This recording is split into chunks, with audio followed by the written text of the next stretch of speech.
C'était dans le ciel, des éclairs, un déluge de pluie, des rues inondées. L'ouest et le centre de la France ont été touchés par un violent épisode orageux hier en fin d'après-midi. Vous avez peut-être assisté, vous l'avez peut-être subi d'ailleurs.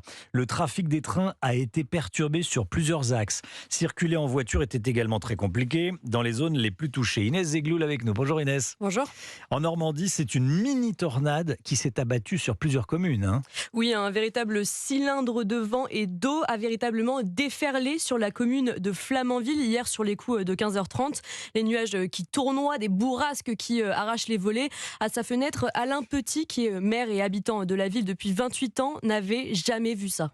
Il s'est mis à pleuvoir et d'un seul coup, le vent s'est levé et j'ai vu des choses voler dans le ciel et j'ai dit qu'est-ce qui se passe. On voyait la tornade avec tout ce qui tourbillonnait dedans. Ça a été vraiment très très vite, hein. On va dire 1 minute et demie maximum, hein. Voilà, 1 minute et demie, une tornade éclair, quelques minutes et beaucoup de dégâts. Des portails arrachés, ça a détruit 26 pavillons. Donc les pavillons ont été couverts. Donc il a fallu recouvrir tout ça hier soir en catastrophe. On a eu beaucoup d'arbres qui sont tombés et aussi également 3 bâtiments agricoles qui sont complètement détruits par la tempête. Il n'y a plus de toiture. Et ça va coûter assez cher, hein. Quelques milliers d'euros, c'est sûr, hein.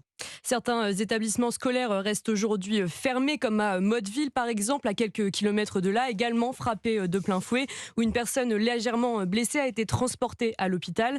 Ailleurs dans le Val d'Oise par exemple, 11 000 foyers ont été privés de courant hier soir, désormais réalimentés en électricité. Ce n'est pas le cas à Fatouville-Grestin, dans l'Eure où 208 rues sont toujours privées de courant. Réalimentation prévue à 17h selon Enedis. À Paris, les espaces verts, squares et cimetières fermés hier sur ordre de la mairie sont désormais ouverts depuis ce matin. Et certains événements comme le triathlon de Laval ou encore le concert du Britannique Sting à Fontainebleau ont été annulés en raison des inondations, de la grêle et des rafales de vent de plus de 100 km/h. Inès Zegloul.